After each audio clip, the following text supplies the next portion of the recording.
శ్రీ మహాగణాధిపతయే నమః, శ్రీమాత్రే నమః. మాచిరాజు భక్తి ప్రేక్షకులందరికీ నమస్కారం. 2026 సంవత్సరంలో ఆగస్టు 1వ తేదీ నవగ్రహాల్లో శుక్రుడు సింహరాశిలో నుంచి కన్యా రాశిలోకి మారుతున్నాడు. అంటే శుక్రగ్రహానికి కన్యా సంక్రమణం జరుగుతోంది. అలా కన్యా రాశిలోకి ప్రవేశించిన శుక్రుడు మళ్ళీ సెప్టెంబర్ 6వ తేదీ కన్యా రాశిలో నుంచి తులారాశిలోకి మారతాడు. అంటే ఆగస్టు 1వ తేదీ నుంచి సెప్టెంబర్ 5వ తేదీ వరకు నవగ్రహాలలో శుక్రుడు కన్యా రాశిలో ఉంటాడు. ఈ శుక్రుడి కన్యా సంక్రమణము 12 రాశుల వారికి ప్రత్యేకమైన ఫలితాలను ఇస్తుంది.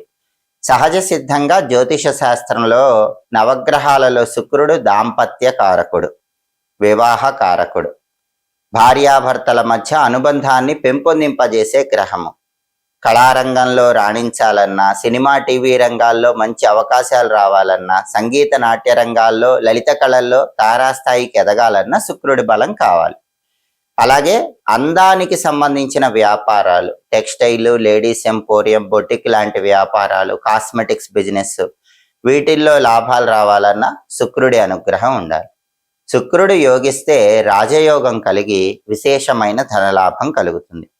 అటువంటి శుక్రుడు సింహరాశిలో నుంచి కన్యా రాశిలోకి మారటం అనేది 12 రాశుల మీద ఎలాంటి ప్రభావాన్ని కలిగింపజేస్తుందో ఈ వీడియోలో మనం తెలుసుకుందాం. తదుపరి తులారాశి. తులారాశి వాళ్ళకి ఆగస్టు 1వ తేదీ శుక్రుడు కన్యా రాశిలోకి ప్రవేశించగానే తులారాశి నుంచి లెక్క పెట్టుకున్నప్పుడు శుక్రుడు వచ్చిన కన్యా రాశి 12వ రాశి అవుతుంది. అంటే శుక్రుడి కన్యా సంక్రమణం అనేది 12వ స్థానంలో జరుగుతోంది. దీన్ని వ్యయస్థానము అంటారు. అంటే శుక్రుడి సంచారంలో మార్పు తులారాశి వాళ్ళకి ఏ స్థానంలో జరుగుతోంది? వ్యయస్థానంలో, 12వ స్థానంలో జరుగుతోంది. అలా 12వ స్థానంలోకి వచ్చిన శుక్రుడు సెప్టెంబర్ 5వ తేదీ వరకు 12వ స్థానంలోనే ఉంటాడు. కాబట్టి ఆగస్టు 1వ తేదీ నుంచి సెప్టెంబర్ 5వ తేదీ వరకు కన్యా రాశిలో అంటే 12వ స్థానంలో ఉన్నటువంటి శుక్రుడు తులారాశి వాళ్ళకి ఎలాంటి ఫలితాలు ఇస్తాడో జ్యోతిష శాస్త్ర గ్రంథాలలో ఒక ప్రమాణ శ్లోకం ద్వారా చెప్పారు. ఆ శ్లోకం ఏంటంటే, వస్త్రపీడ చోరబాధ అతిక్లేశో మహాద్భయం కృష్యాది సర్వ విఘ్న స్యాత్ 12 స్థానగే భృగే. అంటే జ్యోతిష శాస్త్రంలో 12వ స్థానంలో ఉన్న శుక్రుడు ఇచ్చే ఫలితం గురించి శ్లోకం చెప్పారు. తులారాశి వాళ్ళకి 12వ స్థానంలో శుక్రుడి వల్ల ఫలితాలు ఏమొస్తాయి అంటే, ఈ శ్లోకాన్ని ప్రమాణంగా తీసుకుంటే వస్త్రపీడ చోర బాధ అంటే అర్థం ఏంటంటే చోర బాధ, దొంగల భయం ఏర్పడుతుంది. కాబట్టి తులారాశి వాళ్ళు ఈ సమయంలో మీ విలువైన వస్తువులు, విలువైన ఆభరణాల పట్ల జాగ్రత్తగా ఉండాలి. మీకు విలువైన వస్తువులు పోగొట్టుకునే అవకాశం ఉంటుంది, విలువైన ఆభరణాలు పోగొట్టుకునే అవకాశం ఉంటుంది. వస్త్రపీడ అంటే కొత్త వస్త్రాలు కొనుక్కుందామన్నా కూడా ఆలస్యం అవుతూ ఉంటుంది. కొత్త వస్త్రాలు కొనుక్కునే యోగం తక్కువగా ఉంటుంది. అందుకే వస్త్రపీడ చోర బాధ అంటూ శ్లోకంలో చెప్పారు. అలాగే అతిక్లేశో మహాద్భయం. అతిక్లేశములు, క్లేశములు అంటే కష్టములు, అతిక్లేశములు అంటే ఎక్కువ కష్టాలు. ఏ పని చేయాలన్నా తులారాశి వాళ్ళకి ఈ 12వ స్థానంలో వ్యయస్థానంలో ఉన్న శుక్రుడి వల్ల కష్టాలు ఎక్కువగా ఉంటాయి. కష్టంతో పని పూర్తవుతుంది. పనులు సులభంగా అవ్వవు, కొంచెం కష్టతరంగా అవుతాయి అని ఇక్కడ శ్లోకం చెప్తోంది.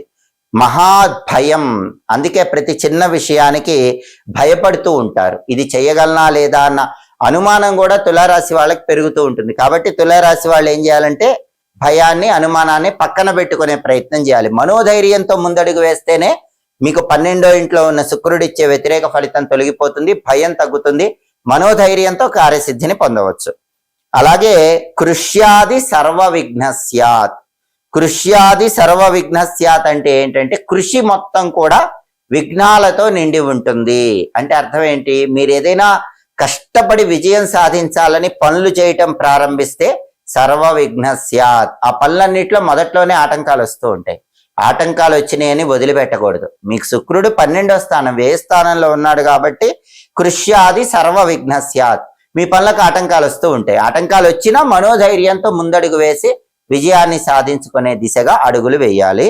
12 స్థానగే భృగే. 12 స్థానం అంటే 12వ స్థానం. భృగే అంటే శుక్రాచార్యుడు. అంటే నవగ్రహాల్లో శుక్రుడు 12వ స్థానంలో ఉండటం వల్ల ఈ ఫలితాలు వస్తాయని ఈ శ్లోకం మనకు చెప్తోంది. కాబట్టి తులారాశి వాళ్ళకి కన్యా రాశిలోకి వచ్చిన శుక్రుడు 12వ స్థానంలో ఉంటాడు కాబట్టి ఈ 12వ స్థానంలో శుక్రుడి వల్ల చోర భయం పెరుగుతుంది, మహాభయం లభిస్తుంది. అలాగే దాంతో పాటుగా కృషి నాశనం, ఏదైనా ఒక పని ప్రారంభిస్తే విఘ్నాలు ఎక్కువగా వస్తూ ఉంటాయి. ఏ పని ప్రారంభించినా కూడా పనుల్లో విజయం ఆలస్యం అవుతూ ఉంటుంది. కాబట్టి తులారాశి వాళ్ళు ఏం చేయాలంటే 12వ స్థానంలో శుక్రుడు ఇచ్చే ఈ వ్యతిరేక ఫలితాలు అధిగమించడానికి శుక్రుడికి సంబంధించిన శక్తివంతమైన పరిహారాలు చేసుకోవాలి. ఆగస్టు 1వ తేదీ నవగ్రహాలలో శుక్రుడు సింహరాశి నుంచి కన్యా రాశిలోకి మారగానే, శుక్రుడి కన్యా సంక్రమణం జరగగానే, ఈ శుక్రుడి కన్యా సంక్రమణం 12 రాశులలో కొన్ని రాశులకు అనుకూల ఫలితాలు ఇస్తుంది, కొన్ని రాశులకు వ్యతిరేక ఫలితాలు ఇస్తుంది. మళ్ళీ శుక్రుడు సెప్టెంబర్ 6వ తేదీ కన్య నుంచి తులకి మారతాడు. అంటే ఆగస్టు 1 నుంచి సెప్టెంబర్ 5 వరకు కూడా కన్యా రాశిలో ఉన్నటువంటి శుక్రుడు 12 రాశుల వాళ్ళకి ప్రత్యేకమైన ఫలితాలు ఇస్తాడు. అనుకూల ఫలితాలు వచ్చే రాశుల వాళ్ళు అనుకూల ఫలితాలు ఇంకా పెంచుకోవటానికి, వ్యతిరేక ఫలితాలు వచ్చే రాశుల వాళ్ళు వ్యతిరేక ఫలితాలు తగ్గింపజేసుకోవటానికి శుక్రుడికి సంబంధించిన కొన్ని శక్తివంతమైనటువంటి పరిహారాలు, పూజలు చేసుకోవాలి. నవగ్రహాలలో శుక్రుడికి అలసందలు, బొబ్బర్లు అంటే చాలా ఇష్టమని జ్యోతిష శాస్త్ర గ్రంథాల్లో చెప్పారు. కాబట్టి ఆగస్టు 1 నుంచి సెప్టెంబర్ 5 మధ్యలో వచ్చే శుక్రవారాలు ఎప్పుడైనా సరే అలసందలు నానబెట్టినవి గోమాత కొన్ని ఆహారంగా తినిపించండి. మీకు దగ్గరలో గోవులు అందుబాటులో లేకపోతే దగ్గరలో ఉన్న దేవాలయానికి వెళ్ళి శుక్రవారం శుక్రహోరా కాలం అని ఉంటుంది. అంటే ఉదయం 6 నుంచి 7 మధ్యలో, మధ్యాహ్నం 1 నుంచి 2 మధ్యలో, రాత్రి 8 నుంచి 9 మధ్యలో శుక్రహోరా కాలం ఉంటుంది. ఆ శుక్రహోరా కాలం ఉన్న సమయంలో 1.25 కేజీ అలసందలు అంటే బొబ్బర్లు, శుక్రుడికి ఇష్టమైన రంగు తెలుపు రంగు కాబట్టి తెల్లటి వస్త్రంలో మూటగట్టి అక్కడ దేవాలయంలో బ్రాహ్మణులకు, పండితులకు దానం ఇచ్చుకోండి. అప్పుడు శుక్రుడు అనుకూల ఫలితాలు ఇస్తుంటే అవి రెట్టింపు అవుతాయి, వ్యతిరేక ఫలితాలు ఇస్తే తగ్గిపోతాయి. కాబట్టి శుక్రగ్రహానికి ప్రీతికరమైన ఈ అలసందలు, బొబ్బర్లు నానబెట్టి ఆవుకైనా తినిపించండి, లేదా పంతులు గారికి దానమైనా ఇవ్వండి. ఈ సమయంలో వచ్చే శుక్రవారాలు ఈ పరిహారం చేసుకోవాలి. అలాగే శుక్రుడికి ప్రీతికరమైన స్నానాన్ని కూడా జ్యోతిష శాస్త్ర గ్రంథాల్లో చెప్పారు. నవగ్రహాలలో శుక్రుడికి సుగంధ ద్రవ్యాలు అంటే ప్రీతిపాత్రము అని ప్రామాణిక జ్యోతిష గ్రంథాలన్నింటిలో కూడా చెప్పారు. కాబట్టి శుక్రవారాలు స్నానం చేసే నీళ్లలో కొద్దిగా పన్నీరు కలుపుకొని స్నానం చేయండి. సెంట్ కొద్దిగా నీళ్లలో వేసుకొని ఆ నీళ్లతో స్నానం చేస్తే శుక్రుడి అనుగ్రహం కలుగుతుంది. అలాగే శుక్రుడికి కుంకుమ పువ్వు అంటే కూడా చాలా ఇష్టం. కుంకుమ పువ్వు పొడి కొద్దిగా స్నానం చేసే నీళ్లలో కలుపుకొని ఆ నీళ్లతో స్నానం చేస్తే అనుకూల ఫలితాలు వస్తాయి. అదేవిధంగా శుక్రవారం ఉపవాసం ఉంటే కూడా శుక్రుడు అనుగ్రహిస్తాడు. అంటే ఆగస్టు 1 నుంచి సెప్టెంబర్ 5 మధ్యలో వచ్చే శుక్రవారాలు ఏదో ఒక శుక్రవారం ఉపవాసం ఉండండి. అంటే పగలు ఉపవాసం ఉండి పాలు పళ్ళు స్వీకరిస్తూ రాత్రికి పాలతో చేసిన పాయసం తినండి. శుక్రుడికి పాలతో చేసిన పాయసము లేదా క్షీరాన్నము ఇది చాలా ప్రీతికరం. కాబట్టి పగలు ఉపవాసం ఉండి రాత్రికి పాలతో చేసిన పాయసం తింటే కూడా శుక్రుడి అనుగ్రహం కలుగుతుంది. అదేవిధంగా నవగ్రహాలలో శుక్రుడికి అధిష్టాన దైవం రాజరాజేశ్వరి అమ్మవారు అంటే లలిత అమ్మవారు. ఎప్పుడైనా సరే శుక్రుడు యోగించాలంటే లలిత అమ్మవారిని పూజించాలి అని జ్యోతిష శాస్త్రంలో చెప్పారు. అందుకే ఆగస్టు 1 నుంచి సెప్టెంబర్ 5 మధ్యలో వచ్చే శుక్రవారాలు లలితా సహస్రనామ స్తోత్రాన్ని చదవటం కానీ వినటం కానీ చెయ్యండి. లలిత అమ్మవారికి కుంకుమార్చన చేసుకోండి. ఇంట్లో శ్రీచక్రం ఉన్న వాళ్ళు శ్రీచక్రాన్ని కుంకుమార్చన చేసుకోండి.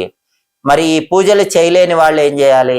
శ్రీమాత్రే నమః, ఓం శ్రీ రాజమాతంగ్యై నమః, ఈ 2 మంత్రాలు ఈ సమయంలో వచ్చే శుక్రవారాలు చదువుకోండి. అలా చదువుకుంటే శుక్రుడికి అధిష్టాన దేవత రాజరాజేశ్వరి దేవి లలిత అమ్మవారు కాబట్టి శుక్రుడి సంపూర్ణమైన అనుగ్రహం లభిస్తుంది. వ్యతిరేక ఫలితాలు ఉంటే తొలగిపోతాయి, అనుకూల ఫలితాలు ఉంటే రెట్టింపు అవుతాయి. ఈ ప్రత్యేకమైన విధి విధానాలు పాటించుకోండి. శుక్రుడి అనుగ్రహాన్ని 12 రాశుల వాళ్ళు సులభంగా పొందండి. ఎప్పటికప్పుడు గ్రహాల సంచారంలో వచ్చే మార్పులను బట్టి రాశి ఫలితాలు తెలుసుకోవాలనుకుంటున్నారా? అయితే మా మాచిరాజ భక్తి ఛానల్ చూడండి. మా వీడియోస్ మీకు నచ్చినట్లయితే మా ఛానల్ లైక్ చేయండి, కామెంట్ చేయండి. మా ఛానల్ వీడియోస్ 10 మంది మిత్రులకు షేర్ చేయండి. మా ఛానల్ సబ్స్క్రైబ్ చేసుకోండి. పక్కనున్న బెల్ సింబల్ నొక్కటం మాత్రం మర్చిపోకండి. సర్వే జనాః సుఖినో భవంతు. స్వస్తి.